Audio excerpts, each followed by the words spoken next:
Hello बच्चों, कैसे हो आप सब। आई होप कि आपको ग्रामर पोर्शन समझ में आ रहा होगा।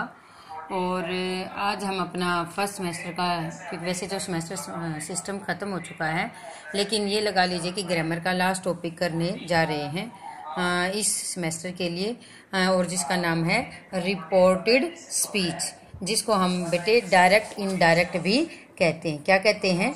Direct indirect. डायरेक्ट भी इसका नाम बोला जाता है। ठीक है बच्चों, तो बेटे सबसे पहले कि ये होता क्या है रिपोर्टेड स्पीच। देखो आपको मैं एक एग्जांपल दिखाती हूँ। फॉर एग्जांपल, जैसे मैंने एक सेंटेंस लिखा। क्या लिखा उस सेंटेंस में? मैंने लिखा he said to me, comma inverted commas begin, अर्थात कोमे स्टार्ट हो गए हैं। ठीक है, जैसे मैंने लिखा you are liar, full stop, commas. आपने इस प्रकार के सेंटेंस देखे होंगे बच्चों। ठीक है, तो देखो अब इसमें क्या है। देखो एक तो ये पार्ट यहाँ पे लिख रहा है ही सेड टू मी, और एक है यू आर। क्लियर? अब देखो ही सेड टू मी, इसको हम क्या कहेंगे बेटे? इसको कहेंगे हम रिपोर्टिंग वर्ब। क्या कहेंगे? Reporting verb. और इसको क्या कहेंगे? क्योंकि ये बोला गया है इसलिए इसको क्या कहेंगे? रिपोर्टेड स्पीच कहेंगे बेटे। क्या कहेंगे? रिपोर्टेड स्पीच कहेंगे। अब डिफरेंस क्या रहेगा बेटे कि हमें रिपोर्टिंग वर्ब का भी सब्जेक्ट है, वर्ब है, ऑब्जेक्ट है। ऐसे इसमें सब्जेक्ट है, वर्ब है, ऑब्जेक्ट है, दोनों अलग अलग हैं, लेकिन ये बोले गए हैं। और ये दोनों ही किससे जो हैं, किससे कनेक्ट हैं? ये कोई ना कोई, ये कोमों से कनेक्ट हैं।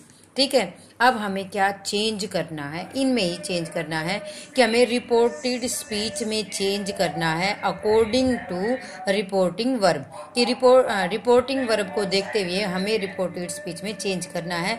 तो उसके चेंज के क्या क्या रूल हैं? कहीं पर हमें प्रोनाउन चेंज करना पड़ेगा, कहीं पे टेंस भी देखो प्रोनाउन चेंज करने हैं, कहीं पे टेंस चेंज करना है, और कहीं पे एडवर्ब जो है या जो एडजेक्टिव, ये सारी चीजें भी हमें चेंज करनी होती है। तो इसके रूल हमें बताए गए हैं। तो रिपोर्टेड स्पीच में इस प्रकार के आपको सेंटेंस पेपर में गिवन होंगे, और उन्हीं को आपको according to rule, according to situation we have to change it. ठीक है बच्चों, अब इनके हम जो है रूल पढ़ेंगे कि कैसे इसमें परिवर्तन होता है। जैसे इसी को अगर बना के देखें तो क्या लिखेंगे बेटे?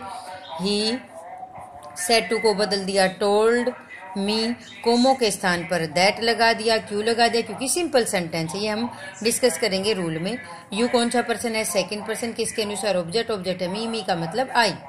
इज एम आर वाजवर में चेंज हो जाएंगे लॉयर, और ये फुल स्टॉप और ये कोमे क्या हो जाएंगे बच्चों?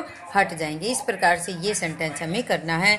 कैसे टोल्ड हुआ, ये सारी चीजें हमें अकॉर्डिंग टू अब रोल चेक करेंगे। अब हम जो है डिस्कस करते हैं कि भाई क्या हमारे इसके रूल रहेंगे। देखो बच्चों, अलग अलग इसके सेंटेंस की भी टाइप रहेंगी। रूल है आपका, फर्स्ट रूल रहेगा rule for the changing reported verb. Reported verb में कब चेंज होगा? जब से या सेज दे रखा होगा, नो चेंज, तो उसमें चेंज नहीं होगा। कहने का मतलब जहां सैड लगा रखा था ना बेटे मैंने, ही सेड टू में, अगर उस सैड की जगह से या सेज दे रखा हो तो टेंस में कोई परिवर्तन नहीं होता। नेक्स्ट है आपका, अगर से टू या सेज टू दे रखा हो तो क्या आएगा? टेल होगा या टेल्स होगा।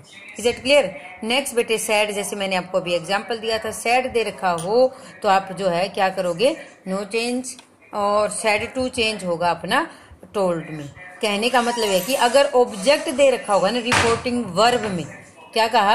रिपोर्टिंग वर्ब में अगर ऑब्जेक्ट तो दे रखा होगा तो चेंज हो जाएगा। टेल टेल्स, पास्ट होगा तो टोल्ड हो जाएगा। अदरवाइज से सेज सैड ऑब्जेक्ट नहीं दे रखा होगा तो नो चेंज होगा। इसका मतलब ये सेकंड रूल रहेगा बेटे, rule for changing the pronoun. Pronoun को कैसे चेंज किया जाता है आपको पता ही होगा। प्रोनाउन बेटे 3 टाइप के प्रोनाउन होते हैं। प्रोनाउन कितने प्रकार के होंगे बेटे? 3 टाइप की।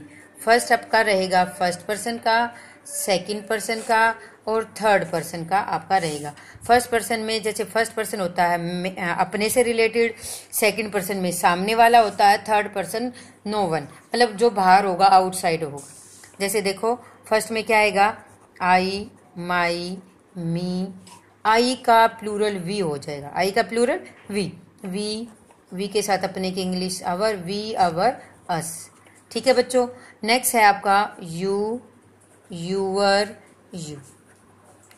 और थर्ड आपका रहेगा सी, हर, हर, ही, हिज, हिम, फिर ही, इट, इट्स, इट। ठीक है, इन तीनों का प्लूरल अपना क्या हो जाएगा बेटे, दे हो जाएगा, दे, देयर, द। ओके। अब सबसे बड़ी बात है कि देखो एक जादू, देखो हर, हर, दो हर है, कैसे डिफ्रेंशिएट करें कि क्या इनमें क्या डिफरेंस है। हाँ, एक और बात बताने चाहूँगी बेटे, ये क्या होता है, ये सब्जेक्ट होता है, ये ऑब्जेक्ट होता है, ये भी सब्जेक्ट, आई का सब्जेक्ट, प्लूरल का सब्जेक्ट, ये भी सब्जेक्ट, ये ऑब्जेक्ट, और ये जो होते हैं ये होते हैं अपने पॉजेसिव नाउन, या जिसको कहें कि अपने की इंग्लिश होती है। ठीक है, ऐसे इसमें ये सब्जेक्ट हो गया, ये ऑब्जेक्ट हो गया, और ये पॉजेसिव नाउन अर्थात अपने की इंग्लिश। यू के साथ अपने की इंग्लिश लिखेंगे तो यूर ही लिखेंगे ना। अब जैसे ये तो सब्जेक्ट मैंने बोल दिया, ये ऑब्जेक्ट बोल दिया, तो सोचने की बात है बेटे, सब्जेक्ट की स्पेलिंग भी यही रहेगी, ऑब्जेक्ट की स्पेलिंग भी यही रहेगी, तो कैसे डिफ्रेंशिएट करें। तो बेटे सिंपल सी बात है कि अगर वर्ब से या हेल्पिंग वर्ब से पहले तो आए तो सब्जेक्ट काउंट होगा, और अगर वर्ब के बाद आए तो ऑब्जेक्ट के बाद काउंट होगा, या फिर अपनी आम भाषा में कहें कि आगे होगा तो सब्जेक्ट, पीछे होगा तो ऑब्जेक्ट। ऐसा ही कुछ इसमें हर, हर में सी, हर, हर, ये लिखा ना मैंने। अब ये तो सब्जेक्ट है, ये ऑब्जेक्ट है, ये क्या है, पॉजेसिव नाउन, तो डिफरेंस क्या है। देखो बेटे, ये अगर होगा एज ए ऑब्जेक्ट होगा तो ये अकेला आएगा, अगर हर ऑब्जेक्ट होगा तो ये अकेला आएगा, लेकिन अगर वो हर अपने की इंग्लिश से पॉजेसिव नाउन आएगा तो इसके साथ बेटे her bag, her mother, her father, कोई ना कोई नाउन या प्रोनाउन आपको इसके साथ मिलेगा। Is that clear. और बाकी आपके ये रहेंगे, ये थे आपके प्रोनाउन। तो इनको मेरे को इनकी बहुत ज़्यादा इंपॉर्टेंस है कि कैसे किसको चेंज करना है। जैसे कि इसमें बता रखा है rule for the changing pronoun, जैसे इसमें लिखा है first person I, my, me, we, our, us, फिर है सेकंड पर्सन में यू, यूअर, यू, और थर्ड पर्सन में आपका रहेगा ही, सी, दे, इट। ठीक है, ये सारी चीजें एक्सप्लेन कर चुके हैं। नेक्स्ट है rule for changing adverb. Adverb को क्या क्या चेंज करें, देखो एडवर्ब में ये आपको याद रखने बेटे, टुडे का दैट डे, एगो का बिफोर, 10 का सो, ये आप कई बच्चे भूल जाते हैं, हैंस का हेयर बाय, हीदर का किधर, लास्ट वीक का आपका रहेगा the previous week, last week का क्या आएगा, द प्रीवियस वीक, और लास्ट डे हो तो द प्रीवियस डे, मतलब जो भी दे रखा। विल, सेल का वुड हो जाएगा, मे का माइट, कैन का कुड, जस्ट का देन, कम का गो, नाउ का देन। देन की स्पेलिंग ध्यान से देख लेना, कई बच्चे THAN लग देते हैं, अगर THAN होता है तो कंपैरिजन के लिए होता है, और ये टाइम के लिए होता है THAN। हेयर का देयर, दीज का दोज, दिस का दैट, टू नाइट का दैट नाइट, नेक्स्ट वीक का द फॉलोइंग वीक, या फिर हम कहेंगे द फॉलोइंग वीक, या फिर द नेक्स्ट वीक भी कह सकते हैं। लास्ट नाइट का रहेगा आपका द प्रीवियस नाइट, और यस्टरडे का द प्रीवियस डे, और टुमारो का रहेगा द नेक्स्ट डे या द फॉलोइंग डे। ओके, तो इस तरीके से ये आपको एडवर्ब चेंज के रूल हैं।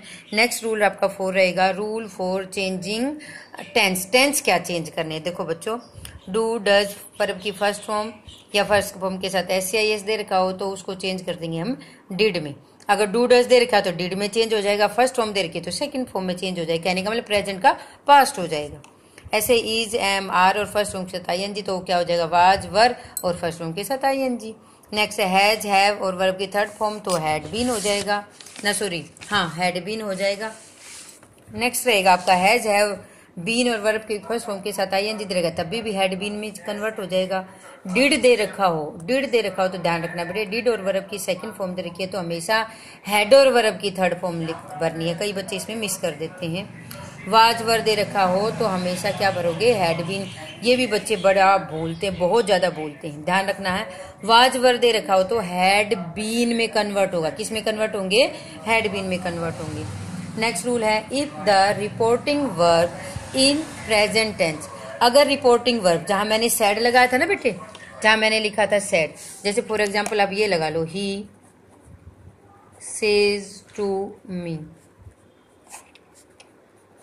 यू आर लायर, जैसे ये, तो क्या है इसमें सेज मिल गया ना। या फिर मैं कहूँ कि ही विल से, कहने का मतलब जब रिपोर्टिंग वर्ब में प्रेजेंट टेंस या फ्यूचर टेंस दे रखा है तो टेंस में कोई परिवर्तन नहीं होगा। इज एम आर वाज में बदलेंगे, वाज वर हैड बीन में नहीं होगा, डू डज का डिड नहीं होगा, टेंस नहीं बदलेंगे लेकिन प्रोनाउन बदलेंगे। ये बात आपको ध्यान रखनी है, इसमें यही बता रखा है। If the reporting verb is present tense and future indefinite, the tense of the verb in reported speech is not changed.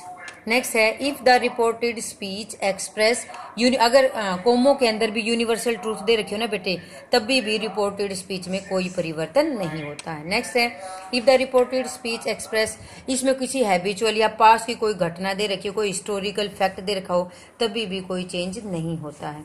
अब ये रूल वो बताया जा रहा है कि कब चेंज नहीं होता है। If the reported speech states two action on the at the same time, एक समय में दो एक्शन दे रखे हों, तभी भी जो है एक तो पास्ट इंडेफिनेट और एक पास्ट कॉन्टिन्यूअस नहीं चेंज होते ये दो। If the reported speech states hypothetical condition, past indefinite tense is not change, तो ये भी चेंज नहीं होता है। If the reported speech had में क्या दे रखा है, हेडर की थर्ड फॉर्म, तो क्या चेंज होगा, टू इनडेफिनेट इन्फिनिटिव्स, इन्फिनिटिव या नीड नॉट, वुड नॉट, ये मॉडल जो है मस्ट हो गया, माइट होगा, ये चीज दे रखी हो, तब भी कोई चेंज नहीं होता क्योंकि इनके बाद भी वर्ब की फर्स्ट फॉर्म का प्रयोग किया जाता है। ये थे आपके कुछ बेसिक रूल जिनको आपने स्टडी। अब हम जो है टाइप करेंगे असर्टिव, इंपेरेटिव, इंटेरोगेटिव। आज के लिए बच्चों इतना ही। Thank you very much, have a nice day.